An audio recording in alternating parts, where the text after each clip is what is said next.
अस्सलामुअलैकुम, आप टीवी से मैं हूं फैसल खान सूरी। 9 मई 2023 जो कि अब स्याह दिन के हवाले से पहचाना जाएगा जब इमरान खान साहब को गिरफ्तार किया जाता है, तो इमरान खान साहब की जमात के कुछ इंतशार पसंद अनासिर की जानिब से उन अदारों पर हमला किया जाता है जिन अदारों ने हमारे पाकिस्तान को महफूज रखा था, जिन अदारों पे हम सबको, मेरी कौम को यकीन था कि ये अदारे इस पाकिस्तान की हिफाजत के लिए बनाए गए हैं और आज तक कायम हैं। ना ही इनके खिलाफ कोई बोल सका है और ना ही बोल सकता है। कायदे आज़म ने फरमाया था कि ना हम सिंधी हैं, ना पंजाबी हैं और ना ही किसी और कल्चर को हम प्रमोट करेंगे, बल्कि हम पाकिस्तानी हैं और पाकिस्तानी ही हमारी पहचान है। लेकिन बदकिस्मती से हमारी कौम बढ़ चुकी है, एक तरफ सियासत में बढ़ चुकी है और दूसरी तरफ हम फिरका वारियत में बदकिस्मती से बढ़ चुके हैं। ये वो बिल्डिंग है जिस बिल्डिंग को नाम दिया गया था, जिसका नाम था मिलिट्री इंजीनियरिंग सर्विसेज। ये वो बिल्डिंग है जहां पे पाक अफवाज के जो सोल्जर्स हैं उनको वो सर्विसेज दी जाती थी जो सर्विसेज उनको चाहिए होती थी। आज जब मैं इस बिल्डिंग में पहुंचा तो देखने को मिला कि वो सारा रिकॉर्ड जल चुका है, जिस रिकॉर्ड की बुनियाद पे हमारी पाक फौज के नौजवानों को बहुत सी सर्विसेज दी जाती थी। 9 मई को जब प्रोटेस्ट किया जाता है कारकुनान की जानिब से, जो कि पीटीआई के कारकुनान थे, जो कि अहम रुकन हैं डॉक्टर यास्मीन राशिद, उनके साथ ये प्रोटेस्ट रिकॉर्ड करवाया जाता है। इस प्रोटेस्ट के लिए निकला जाता है और डॉक्टर यास्मीन राशिद के साथ कुछ इंतशार पसंद अनासिर ने मौजूद होते हुए इस बिल्डिंग को आग लगाई और ये साबित करवाने की कोशिश की कि जो ज़िम्मेदारान हैं इस हवाले से, जो इमरान खान साहब की गिरफ्तारी हुई थी, वो ज़िम्मेदारान इसी अदारे से ताल्लुक़ रखते हैं। जबकि बहुत बार ये बयान पाक अफवाज की जानिब से भी दिया गया है कि हमारा ताल्लुक़ ना सियासत से है और ना ही हमारा अमल दखल रहा है सियासत से। लेकिन बदकिस्मती से हमारी यूथ के दिमागों के साथ इस तरह से खेला गया है कि हमें ही अपनी पाक आर्मी के खिलाफ कर दिया गया है और आज हमें ये नतीजा देखने को मिला है कि इस बिल्डिंग का कुछ हिस्सा सिर्फ हमें दिखाई देता है और सारा हिस्सा इस बिल्डिंग का जल चुका है, मुकम्मल झुलस चुका है। और जितनी ये मुकम्मल इमारत थी और काफ़ी पुरानी इमारत है, ये भी मैं आपको बताता हूँ आगे चल के कि कितनी ये पुरानी इमारत थी और इस इमारत का अब कुछ भी हिस्सा आपको बचा हुआ दिखाई नहीं देगा। मैं शर्मिंदा हूँ, मैं शर्मिंदा हूँ। मेरा वो नौजवान जो इस पाक वतन के लिए अपनी जान कुर्बान कर देता है, लेकिन बदकिस्मती से मेरे पाक वतन के ही कुछ ऐसे लोग जो अपने ही घर को जलाकर खुशी महसूस कर रहे हैं और ऐसा दिखाई दे रहा है कि जो चीज़ बरसों से दुश्मन चाहता था आज वो ख्वाहिश पूरी कर दी गई है। ये वो बिल्डिंग जो आपको स्क्रीन पर चलती हुई दिखाई दे रही है, ये 1893 में इसकी बुनियाद रखी गई थी और बिल्कुल ही इसके ऑपोजिट जो आपको बिल्डिंग दिखाई दे रही है, आपको स्क्रीन पे फोटोज भी चलती हुई दिखाई दे रही हैं, 1921 में उसकी बुनियाद रखी गई थी। इस बिल्डिंग के मैं आपको अंदरूनी मनासिब भी दिखा देता हूं, जो कि मिलिट्री इंजीनियरिंग सर्विसेज का हेड ऑफिस था और आज ये राख बन चुका है। यहाँ पे आपको मट्टी ही मट्टी दिखाई देगी और शायद ये इस ऑफिस की वजह से हमारा मुल्क तबाह हुआ। ये हमें सोचने की ज़रूरत है कि इस ऑफिस का क्या कसूर था, इस बिल्डिंग का क्या कसूर था। कसूरवार मैं खुद हूँ, कसूरवार आप खुद हैं कि आप अपने मुल्क पाकिस्तान की हिफाजत आज तक खुद नहीं कर पाए।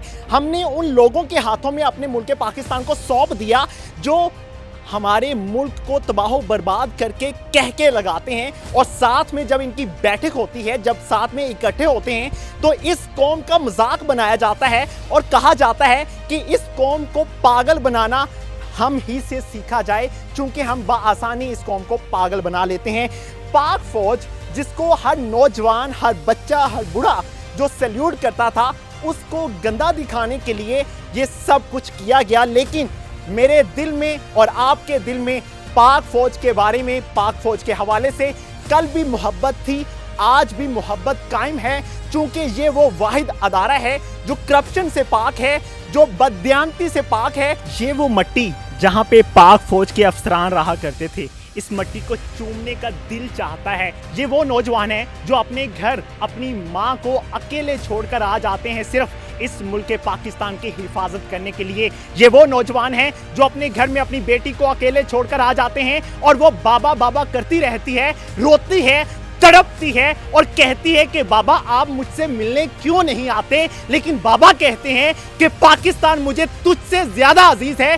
वो वीडियो भी आपने देखी होगी कि एक बच्ची, एक मासूम बच्ची जो तड़प रही है, रो रही है, आंसू बहा रही है कि शोहदा की निशानियों को मिटाने के लिए तुम्हें मेरे बाबा ही मिले थे। मेरे बाबा का क्या कसूर था? मेरे बाबा ने क्या जुल्म किया इस मुल्क पे? मेरे बाबा बॉर्डर पे खड़े होते थे सिर्फ 40,000 रुपए के लिए। मेरे बाबा ने क्या ऐसा किया इस मुल्क के साथ कि तुमने मेरे बाबा की निशानी को मिटाने के लिए हर वो इकदाम उठाया जो कोई दुश्मन भी नहीं उठा सकता था। मेरे बाबा का क्या कसूर था? वो बेटी तड़प तड़प कर इस आवाम से पूछ रही है, इन इंतशार पसंद अनासर से पूछ रही है कि बाबा आप एक बार वापस आ जाओ, मुझे गले लगा लो। बाबा मेरी तड़प को आप महसूस कर सकते हो, ये इंतशार पसंद अनासिर कभी महसूस नहीं कर सकते, ये दहशतगर्द अनासिर कभी महसूस नहीं कर सकते, ये वो जमात महसूस नहीं कर सकती जिस जमात को इस्लामिक टच दिया जाए। मेरे साथ वतन पाकिस्तान के साथ मोहब्बत करने वाला नौजवान मौजूद है जो कि इस बिल्डिंग का विजिट करने के लिए आया था। क्या नाम है सर? अब्दुल कादिर। अब्दुल कादिर, क्या देखा आपने यहाँ पे और क्या महसूस हुआ, क्या जज्बात हैं? ओबियसली जो देखा और जो महसूस किया वो तो बहुत ही अलमनाक था, दर्दनाक था। ओबियसली जब हम ये देखते हैं कि हम रातों को बड़े पुरसकून होकर सोते हैं तो उसके पीछे अगर मैं देखूँ तो ज़ाहिर है आपको मिलिट्री या पाक फ़ौज नज़र आती है। तो अगर हम ये देखें कि हम उन्हीं के घरों को जलाने बैठ जाएं तो ये बहुत बड़ा अलमनाक सानिया है हमारे लिए। और मैं इवन जब गुज़र रहा था मतलब पाक फ़ौज के जो जवान हैं उनके अगर आप चेहरों को देखें तो एक थोड़ा मायूसी थी। ज़ाहिर है कि शख्स है वो, अगर आप पहाड़ों पे देखें, बर्फ़बारी में देखें, मौसम को अगर देखें तो वो मौसम की सख्ती को के बावजूद मुल्क की हिफाजत करते हैं।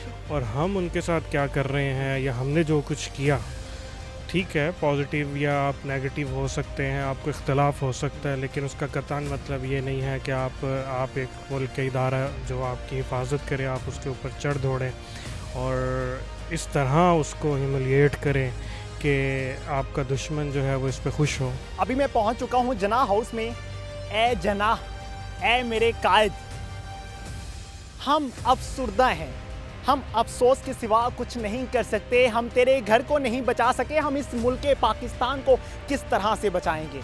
तेरे घर को हमने आग लगा दी, वही आग हम अपने मुल्क में फैलाना चाहते हैं। ये वो जना हाउस है जहाँ पे कुछ कायद के ख्वाब छुपे हुए थे। उन ख्वाबों को पूरा करने के लिए इस पाकिस्तान को बनाया गया था और इस गेट को तोड़ा गया और यहाँ पे एक खतून बाहर डंडा भी मार रही थी इस दरवाजे को।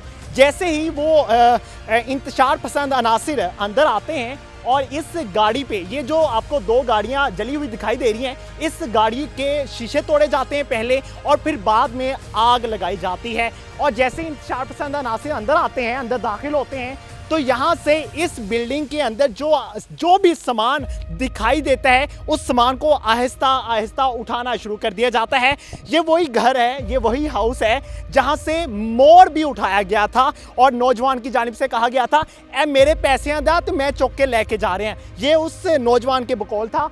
और उसके बाद इस बिल्डिंग के जो आपको दिखाई दे रही है स्क्रीन पे, वहाँ पे उसके शीशे तोड़े गए और फिर इसके अंदर दाखिल हुआ गया। चादर और चार दीवारी के तकद्दुस की पामाली की गई और जो ख़वातीन भी यहाँ पे मौजूद थी उनका भी ख्याल नहीं किया गया। उसके बाद अंदर इंतशार पसंद अनासिर चले जाते हैं और फिर इस बिल्डिंग को आग लगाने से पहले तोड़ फोड़ की जाती है और तोड़ फोड़ करने के बाद इस बिल्डिंग को आग लगाई जाती है। इस बिल्डिंग में जितनी अशिया थी इस्तेमाल के लिए उन सब चीज़ों को आग लग चुकी है और वो राख बन चुकी हैं। आप फौजीज भी चलते हुए देख सकते हैं। बाज़ चीज़ें हम आपको नहीं दिखा सकते चूँकि यूट्यूब की कुछ रिस्ट्रिक्शंस होती हैं, उनके मतहत हमें चलना पड़ता है। वो एक रूम भी आपको दिखाई दे रहा है और ये एंट्रेंस का रास्ता है। और यहाँ पे बहुत से लोग विज़िट करने के लिए भी आए हैं और देखने के लिए आए हैं कि ये जना हाउस का क्या हाल कर दिया गया है। आंटी मेरे साथ मौजूद हैं जो यहाँ पे विज़िट करने के लिए आई हैं, देखने के लिए आई हैं कि क्या हालात हैं यहाँ पे। आंटी बताइएगा कि आपने क्या देखा और इसे देख के क्या लगा? बेटे मुझे बहुत दुख हुआ, बहुत सदमा हुआ। ये कायदे आज़म की निशानी थी जो इन लोगों ने बहुत जुल्म किया है। इन सबको काफी किरदार तक पहुँचाना चाहिए, बहुत नुकसान किया है। अभी तो हमने कायद के घर को मिटाने की कोशिश की, उसकी निशानी ख़त्म करने की कोशिश की। एक दिन आएगा हम पाकिस्तान को मिटा देंगे फिर। नहीं, ये बहुत बुरी बात है, अच्छा नहीं किया। उन लोगों को ज़रूर पकड़े, उनको इतनी सज़ा दें कि वो याद रखेंगे ये क्या कि कि इस तरह का कदम ना उठाएं। कदम ना उठाए। बिल्कुल, बहुत शुक्रिया आपका। हम आपको अंदर के मनाजिर भी दिखाते हैं, आइए मेरे साथ। ये जो आप मनाजिर देख रहे हैं अपने स्क्रीन पे चलते हुए, ये मनाजिर किसी कबाड़ खाने के नहीं हैं, बल्कि ये जना हाउस के हैं जहाँ पे कुछ गाड़ियाँ मौजूद थी और जिनको आग लगाई गई तोड़ फोड़ का निशाना बनाने के बाद। ए कायद, हम तेरे वतन को बचाने निकले थे लेकिन हम खुश हुए तेरे वतन को आग लगाकर। और यहाँ पे एक मस्जिद भी बनाई गई थी इबादत के लिए, लेकिन मेरे कारकुनान को, मेरे यूथ को आज़ादी चाहिए थी, हकीकी आज़ादी चाहिए थी, अमन पसंद लोग थे, तो इसीलिए हमने मस्जिद को भी नहीं छोड़ा ताकि यहाँ पे कोई इबादत ना कर सके। ये कैसे पुरअमन लोग थे जिनको ये एहसास भी ना हुआ कि मस्जिद अल्लाह ताला की है, अल्लाह ताला का घर है, यहाँ पे इबादत की जाती है और यहीं से दुआ मांगी जाती है कि ए अल्लाह मेरे वतन पाकिस्तान की हिफाजत फरमा। ये कैसा यूथ का एक कारकुन था जो इस मस्जिद के शीशे तोड़ता रहा, इस मस्जिद में आग लगाने की कोशिश करता रहा, इस मस्जिद के पंखों के पर तोड़ने की कोशिश करता रहा। ये कैसा नौजवान था जिसको आज़ादी अभी भी नहीं मिली, लेकिन मस्जिद को नुकसान पहुंचाकर वो खुश होता रहा और कहता रहा कि हमें हकीकी आज़ादी चाहिए, हमें पुरअमन एहतजाज करने दिया जाए। ये कैसा मुसलमान था जो अल्लाह के घर में खड़े होके जुल्म करता रहा, एक मिसाल कायम करता रहा, दुश्मन को खुश करता रहा, लेकिन फिर टिकटॉक पे वीडियोस डालता रहा, मैंने आज आज़ादी हासिल कर ली है।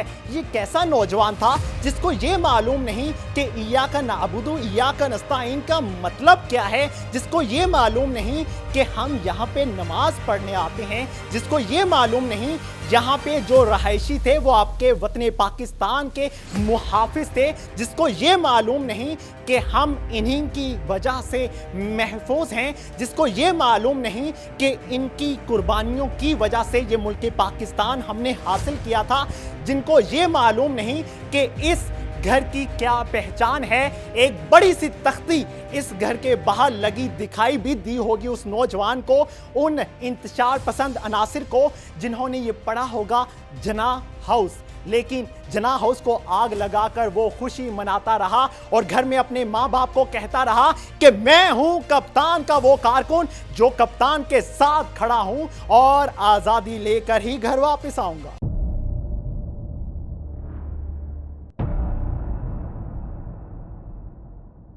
मेरे नौजवान की तड़प तो देख, ए कायद तेरी आज़ादी दी हुई आज़ादी, उस पे हमें यकीन नहीं आया तो तेरे घर को जला के हम खुश होते रहे कि वाह हम आज़ाद हो चुके। ये वो घर था जिसको आग लगाई गई। आप ये कायद की गैलरी देख सकते हैं, कायद का पियानो देख सकते हैं, जना हाउस आप देख सकते हैं जो तस्वीर में सिर्फ आपको अब खूबसूरत दिखाई देगा। उसके बाद की हालत आपको हमने दिखा दी, वो सारे मनाजिर दिखा दिए गए। कितना वो जाहिल शख्स होगा, कितना वो अनपढ़ शख्स होगा जिसको बिल्कुल शाऊर नहीं होगा और शायद उसकी तरबियत भी ना की गई हो, जिसने कायद की तस्वीर को तोड़ते हुए ये नहीं सोचा कि ये वही कायद है जिसकी वजह से आज हम इस मुल्क में आज़ाद हैं और अपने बयानिए को फैला रहे हैं। उसने ये बिल्कुल नहीं सोचा कि ये वही कायद का पियानो है जिसको इस मुल्क पाकिस्तान के कायद इस्तेमाल किया करते थे। कायद का एहतराम करना किस पे फ़र्ज था, मेरे दुश्मनों पे या मेरे अपनों पे? मेरे अपनों ने मुझे धोखा दिया तो मैं रोऊं किसके कंधे पे सर रख के? मुझे अफसोस है कि ऐ कायद तूने मुझे इस पाकिस्तान को आज़ाद करवा के मेरे हाथों में